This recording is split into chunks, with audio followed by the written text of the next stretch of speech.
Hey, good evening, everybody. It's Clark Commando 1983 here, aka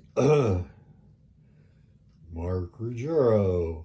And, well, I had my first part of my 3 days of chemo today, April 7th, 2023, so bear with me. But I've been really excited to do this video, and this is video number 3.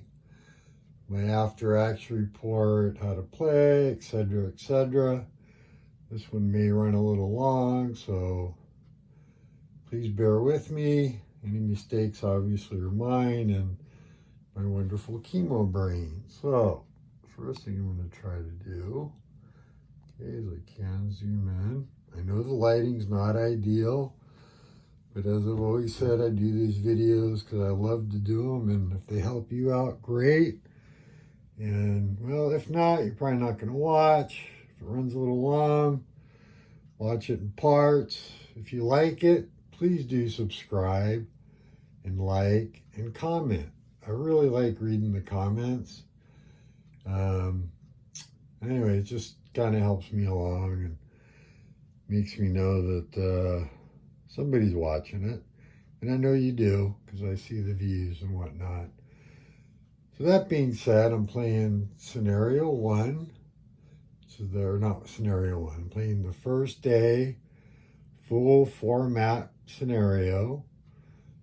Fits on, I have a 4x8 table. This fits on, I'd say 4x5 without charts, something like that. Maybe even a little bit less, but it's maybe 4 or 5.5, 4 or 6. I don't know. I haven't measured it. So got it covered in, I use, I believe it's, God, I've had this plexiglass so long, so many years. I believe it's 1/8 inch thick. Some people like 1/16. Some people don't like plexi, but I find it protects the games, and I really enjoy it. Anyway, so I love the system. Dean Essig, Line of Battle, I think hit a home run here. I'm gonna admit it. I sold my copy and paid kind of a premium to get it. And I'm so glad that, with, all the games I've been selling, I was able to do that. And I'm so happy I got it to the table. So, that being said, I'm going to kind of skip around. I'm going to start off with a little bit of the first day rules. For I'm doing the traditional start. There's a non-traditional start, which only uses 2 maps. Just adjust the arrival times and things at different areas on the map. Anyways, that being said, so for the Union or the Confederates, I'm going to kind of go over here. So hopefully my camera works okay. Okay, not bad. Got a little bit there. So what happens initially, of course, is Heth is approaching the town of Gettysburg looking for his shoes. He thinks they're going to just encounter some militia. He comes up to Chambersburg Pike here. His orders are basically they come up here, they deploy on either side of Hers Ridge, and once they get in line, and all of Davis and Archer's brigade are in line, they can start what's called a recon and force. They're not subject to what's called fluke attack stoppage or attack recovery under these rules. Heth is limited to staying on the Cashtown Pike. He is the acting commander for these orders, and I'll note some of these first turn restrictions, and Dean talks about it in his designer notes, would not be part of the normal command system or order system. So, but they do reflect historically some abstract things like the skirmishing that went on and other things like that. You can, of course, play that all of Heth's stuff, Hill's Corps is basically it's a free-for-all. But basically, like Dean, he makes some really good points, like a lot of Gettysburg games. Confederates given a total free hand, or they're going to just overwhelm the Union, period. So, but anyways, that being said, the first day, that's the kind of big limitation. I believe that it automatically ends at noon. And I'm currently on the haven't done the Union 9:30 turn yet. And I'll go over some of their special rules here in a minute. There are a couple other things, but it's all in the game specific rules. The different limitations and stuff. So you'll be able to look there. I know I said I would do a teaching, but that piece is honestly pretty straightforward, and it's in the specific rules. Also, I wanted to let you guys know, and I think I mentioned it in one of my other videos. There's this really, let me find it. I know I should have this all lined up, and I did a second ago. There it is. On Board Game Geek, it's unofficial, but it's very handy. Somebody updated, it's general rules and concepts, and it's very handy. Sequence of play, all kinds of neat stuff in there. You don't really need it. You can use a notepad, but there is a form for your orders. Oh, excuse me. Sorry about that, guys. It's the cancer speaking there. And then also on the resource page for MMP, there's some clarifications. There's a bunch of notes. It looks like a lot of stuff, but it's really not all that bad. It's, in fact, what I printed out is the line of battle clarifications. And then it literally talks about, like, these rules are backwards compatible to the regimental subseries.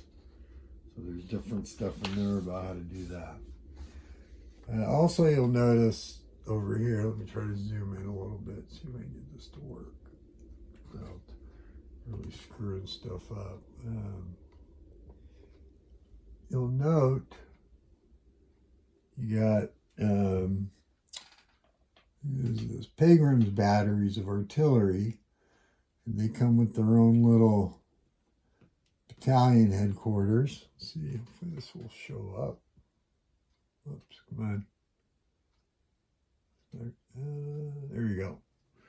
And all that does is it's a headquarters, has orders to march up to this hex right here. You got Pegram, the leader. I know I mentioned it before, but leaders are rated for, oh my goodness, sorry guys. Left number is the command rating, and the right number is the leadership modifier. And with that, artillery leaders allow you to do, even if there's not a battalion. Battalion gives a little more flexibility because it has a command range of 4 to the battery. Artillery batteries can operate outside of command. A leader can post 1 battery per turn to, hey, go to this hex, assume your position. But they actually have orders to come up and set up so they can start bombarding the Union cavalry. Historically, they thought it was militia. They said, a couple shots, we'll send them running. They soon realized they weren't facing militia, but they were facing Buford's 1st Cavalry Division. So that kind of leads me into the rules on cavalry. So cavalry, some of the cavalry and sharpshooters. I'm going to pick up a guy. I don't want to lose his hex. Let me look here. I want to show you the calendar. So he's right there in 32, 27. No, 28. Okay, I know where he's at. So you'll notice he has a bugle. That means he's an open order unit. So with an open order unit, they have some certain limitations. Normally,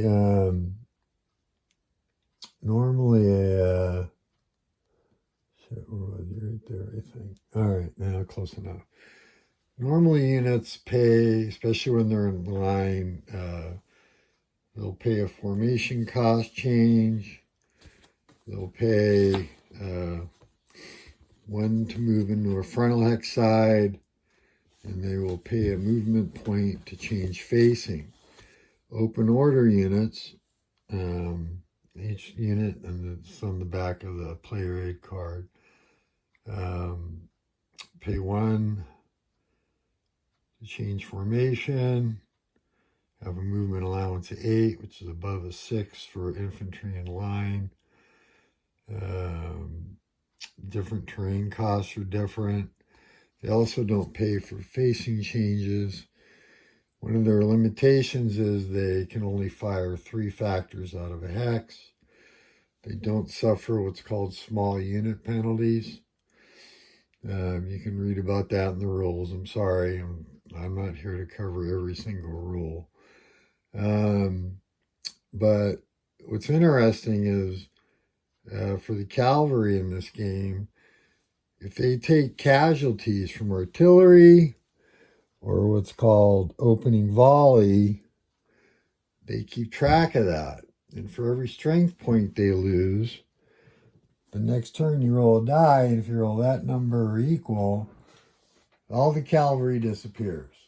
Now there are options where you don't have to do that.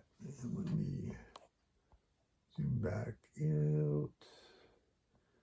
Actually, I was showing you the setup, and I didn't do a very good job there for the cavalry. But one of their unique abilities is whenever they're shot at, they have to withdraw 2 hexes. They do not have the option to stand unless they're mounted, and you would never fight them mounted. They would get slaughtered. As far as against other infantry shooting at them. So, I should note, sorry, that for the Confederates, the artillery can go past her ridge even initially, and so they can set up to bombard. I set them up on the high ground here. See, hopefully you can see that, yeah. So, and they haven't shot yet because you run the risk of depletion, and there is no artillery ammunition resupply at the beginning of the game. That all shows up later. And so I guess I'm jumping all over. Sorry, guys. But the artillery replenishment works in 2 ways. Caissons, which Dean says not a historical term, but as far as the supply, but they did have caissons. What that is, if you roll a depletion and you have a stack, and you can, by the way, each stack of infantry can only fire a max 8 strength points out. You have to pick a battery, and if caisson's available, it can replenish. But since there's no artillery ammo to begin with until a little bit later, they would become depleted, and you deplete round shot and canister shot separately. And then what happens is when you decide, I need to resupply them, you actually, in this game, all the Confederate artillery is 25 hexes from the edge of entry area A, I believe it is. So, because they're all coming up from Cashtown. So you would actually have to run them off the map, resupply. It's 1 resupply point for each type of ammo for the strength of the battery. And then you, and God forgive me if I'm wrong, but I keep saying, I know the rules. You roll a die, and that's how many turns later they reappear on the map, and then go reassume their posted position or rejoin their command. So Caisson is, of course, easier because then you don't place the depletion, you still would eliminate the points. You have to be within 25 hexes of A. A lot of stuff's been simplified to hexes and not movement. And here we are at 15 minutes already. So back to the Union. So what I've learned, I was pretty excited about, and I did not do this in my Vassal game and haven't actually quite implemented it here. One thing I forgot about opening volleys is, you know, yeah, you have to withdraw, but any unit within 3 hexes, because that's the range for carbons, and it's actually the max range for opening volley fire, that, excuse me, that you can take a shot and you roll. You eliminated the whole defensive fire process, and it honestly, it works really well because you end up about the same result. Player aid card, opening volley table, 3 hexes away. You roll a 6, you inflict the damage, which would do a morale check and leader loss checks. And of course, 1 through 5 is a miss. Closer you get, it gets a little better. If you're being charged, you know, that's a whole other thing. Oh, excuse me. Oh my God, my side. Sorry, guys. And then, of course, you get column. You can do shifts if it's canister fire. And that's, you say canister fire is pretty deadly. It has a max range of 3 hexes. The range of all the other artillery is all printed in the player aid. And then you also can get shifts that depending on the type of gun, they can fight dense, canister, or normal.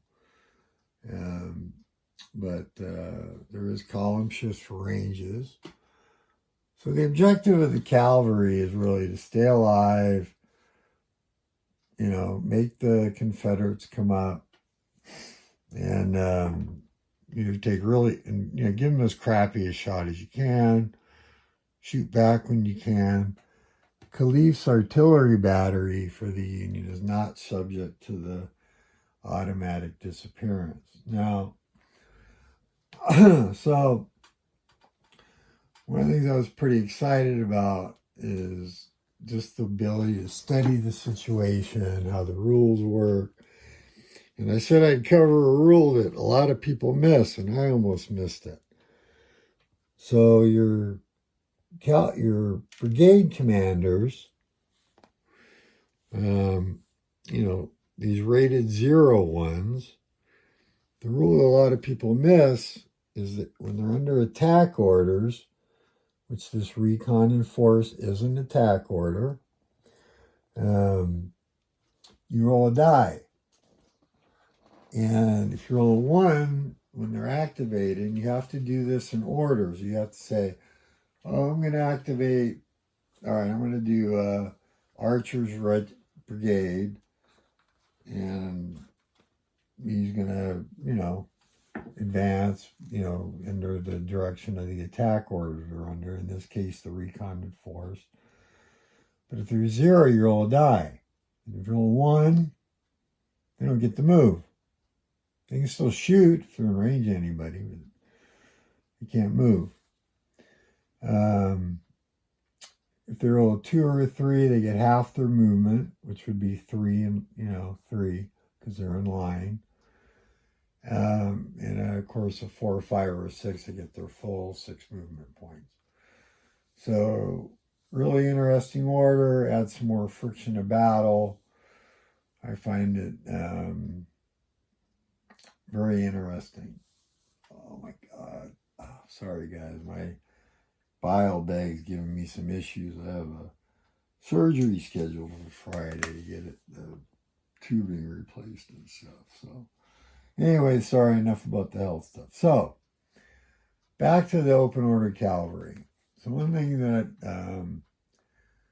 that I wish I would have done sooner, and you'll notice too, I mean, if you haven't, in this game you cannot stack unlimbered artillery and infantry together, and you know, at all. If they're in column, you can. The stacking limits is 16 strength points. So remember, you can only fire 8 out of a hex. So, yeah, but it's interesting, and Dean gives a really good description of why he did that. It is based on historical stuff. So, but one thing, to stand here and point, see if we got a decent view. Okay. So you can defend actually within command radius of Buford. He's the division commander. So down to his brigade commanders would be 8 hexes. Command and control actually goes from the bottom up in this game like a tree.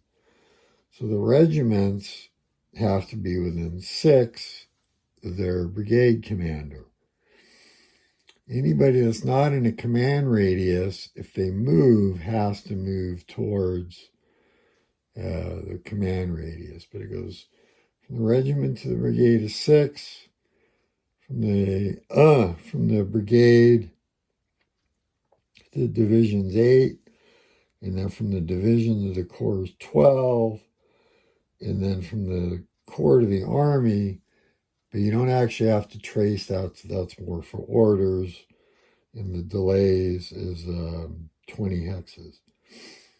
So, anyways, one of the things I was figuring out that I wish I would have known sooner was, and I do know you can't, there's this Willoughby Run here, this creek, kind of runs right here.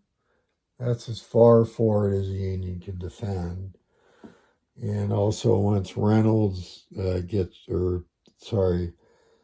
Wadsworth Division of the First Corps gets released, I'll go over that in a minute.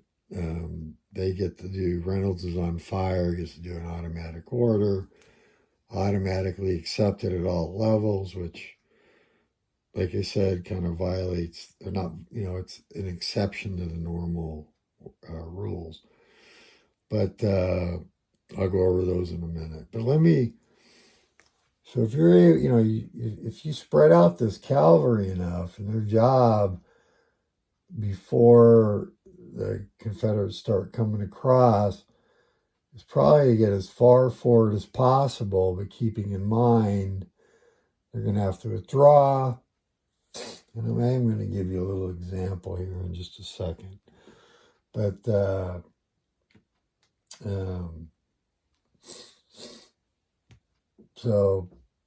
but basically you want to give the Confederates as bad a shots as possible because of that loss rule. So ideally, the artillery, you're going to want to stay.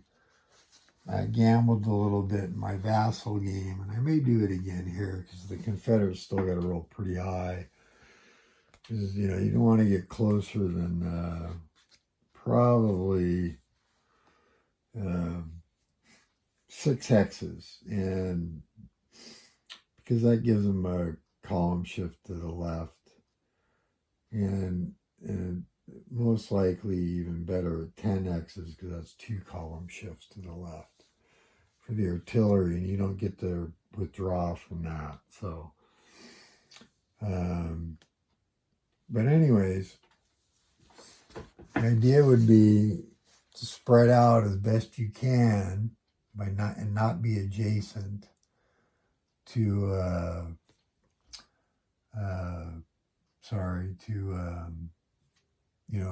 your other infantry units or your cavalry, and I'll give you a reason for that in a minute. Even this setup's not ideal, and I haven't done the turn yet, but I'm going to spread out up here. I'm going to move probably within 3 hexes, if not 2. I got to think about it. Of the Confederate, probably 3 actually for the Confederates, because if he does move up and shoot, and by the way, that's what causes opening volleys, movement and a shooting. It can move half its movement and still shoot. And then they withdraw. So keep in mind to have not moved the cavalry, but I'm going to give you an example here. We're going to pretend, and I'm going to go through the sequence. We're going to pretend that this is 2nd Mississippi. And, okay, not the best example because I want to show you a ranged example. They have muskets, 1x range. So these guys have rifles, the 42nd Mississippi. We're going to pretend that Davis rolled a 4 or higher out of 0, so he's doing his moves. So what's going to happen is when you move, you can move in your front hex sides. Let's see, I want to zoom in on this maybe. Let's see, let's try to zoom in so you have a little better view. There you go. You know, here they can crab walk. So this would be 1. Orchards don't add anything. 2. And depending how aggressive you are going to be is the, the Confederates. You want to go 3. But there's another rule. So now you're moving. You want to move adjacent. You got to roll on what's called closing table. Kind of neat mechanic. So you get the morale of the units, a C morale. And so you're on a 4+. There's a couple modifiers here, leaders, etc. But 4+, we're going to assume that he rolled a 4 and he's able to move in. Now here he's going to say, okay, now I'm going to shoot at the 6th New York. It's a 2-1 cav. Well, they're open order. They have to withdraw 2 hexes. So they're gonna, my choice would be probably to go straight back, depending on the situation. But you'll notice, and this is the thing I forgot in my vassal game, now I know, this guy can actually, anybody within 3, pick 1 unit to do the opportunity fire.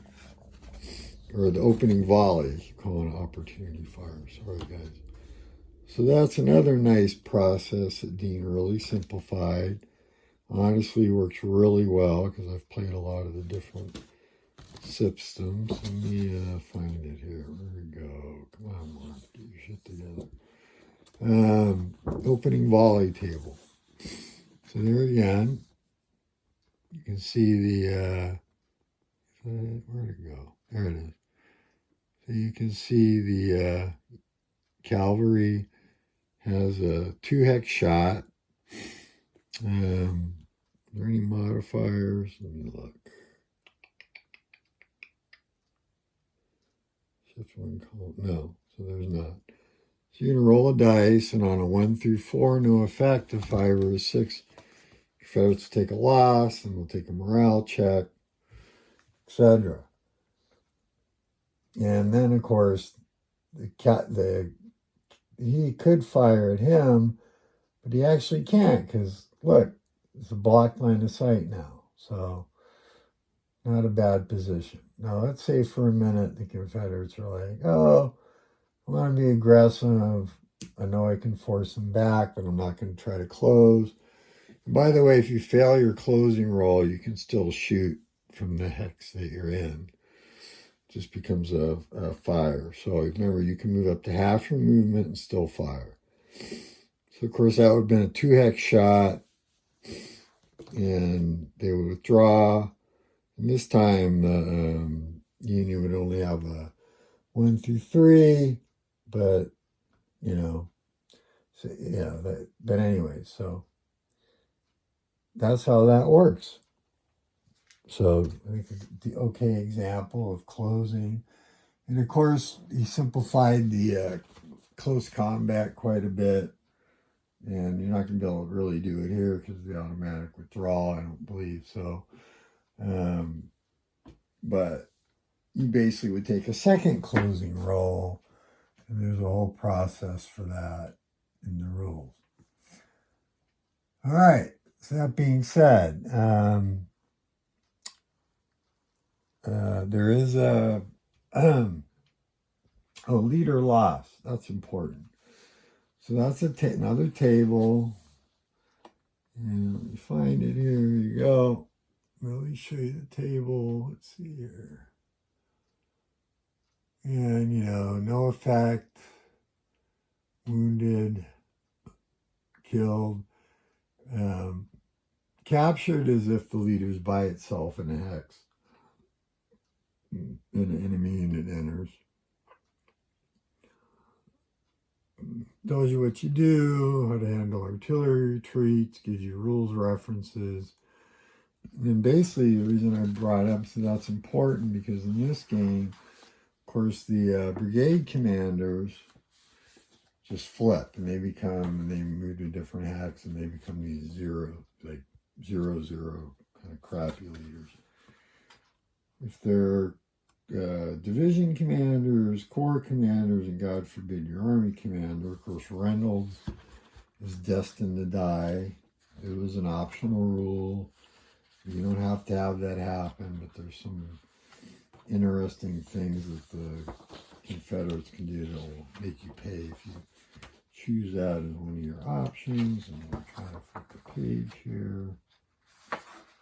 But there's a whole, gosh darn it, come on, Mark.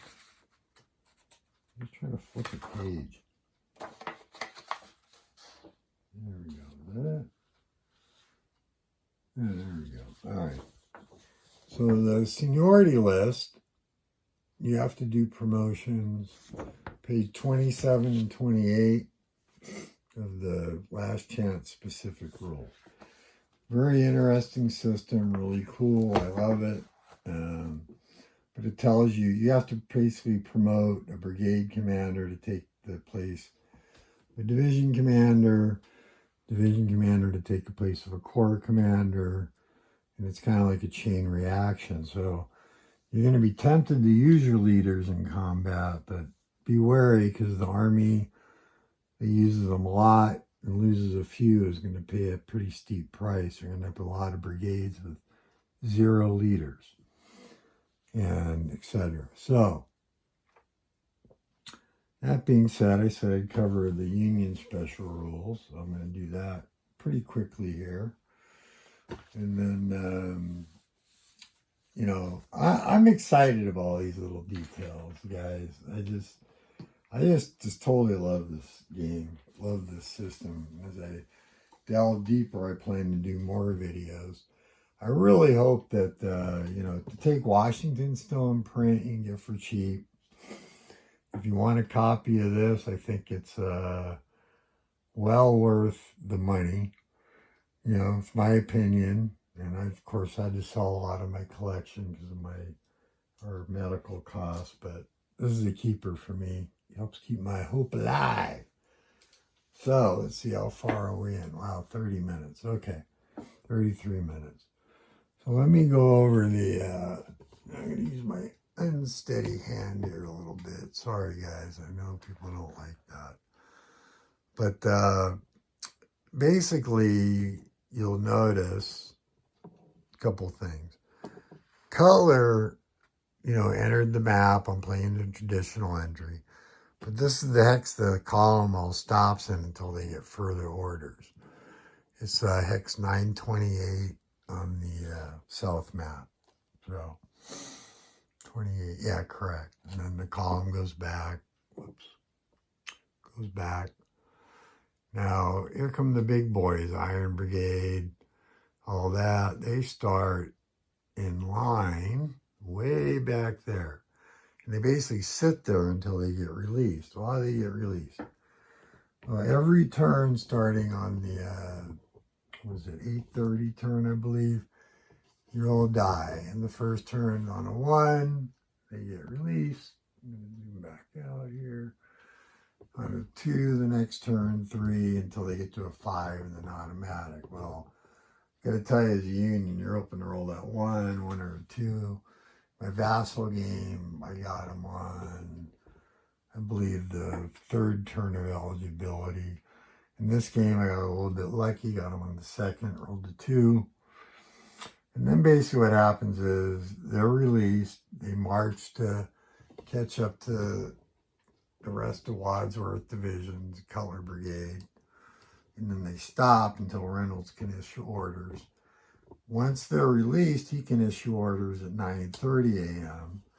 And I'm not really focused in on anything right now, so we'll do this for now. I do want to show you this. So then, once that starts, and Reynolds issues his order at 9:30, it's automatically accepted on all orders. Jot the order down. I gave him orders basically it has to be an attack order to move up here, replace the cavalry, and, release the cavalry, and then with attack orders, because there was no defense orders, but basically to hold the Confederates back and try to push back. The furthest west they can go is Willoughby Run. You don't want to go past that because then you release the whole Confederate army. In that, Reynolds dies at 10 a.m., I believe.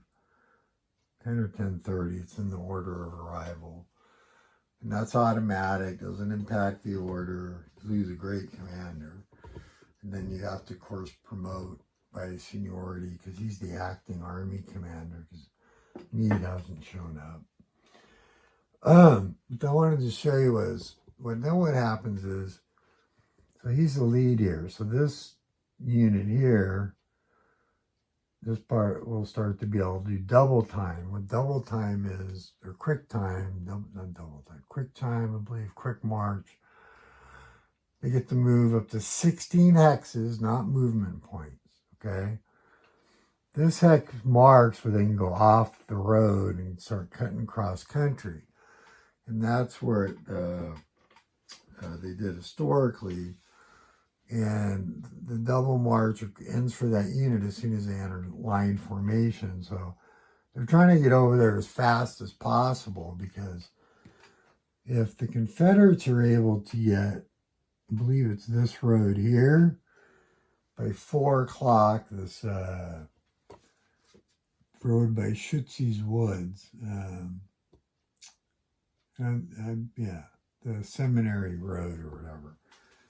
Then, oh my God, the Confederates get all these, Lee's going to become a 4-strength leader as opposed to a 2. He gets to be on fire, which is very important for the command order system. But it just lifts all these restrictions. So the Unions got to do everything they can to fight as long as possible to keep them off of there. So a lot of variable enters in the game, which I like. So that being said, I did give orders, like I said, it has to be an attack order to go over or establish headquarters on the Cashtown Pike, operate on either side of that, and try to push or recapture, whatever the Confederates have. So you get a good, nice little general melee going. Reynolds was very aggressive. And fits in, and he actually had the authority that I'm learning through reading the Stephen Sears book on it to do that. Or Heth had no business. He should have actually, as soon as he realized he was facing the Union Army, he should have withdrawn, but we all know what happened. So, anyways, that's my video 3. I hope my passion came through. I'm sorry it ran so long. And if you watched this far, be on the lookout. I'm doing this as a playlist. I will do at least a 4th video, if not a 5th, as I play. I'm going to play this out as long as I'm having fun with it, and then I'll probably reset it, because I am learning. So, and I appreciate my friend Kevin Milan in Reno. He's doing the Vassal game with me, so teaching me Vassal and just having a great time playing that. We're right about the same time period. He's kicking my butt because I've already lost 3 cavalry. So on my next turn, I'm going to roll and pray that the cavalry doesn't disappear. First corps is on the way, and I got to hope that those 0 leaders roll a couple ones or something, or do something. But I would have played it differently. That happens when you learn a system. And I'll have a good time whether I get my butt kicked or not. Anyways, this is Clark Commando 1983, aka Mark Ruggiero, signing off for this video. And thanks for watching, guys. It means a lot to me. And I love wargaming. I love the community and really loving this game. I hope you got a chance to watch this. Thank you.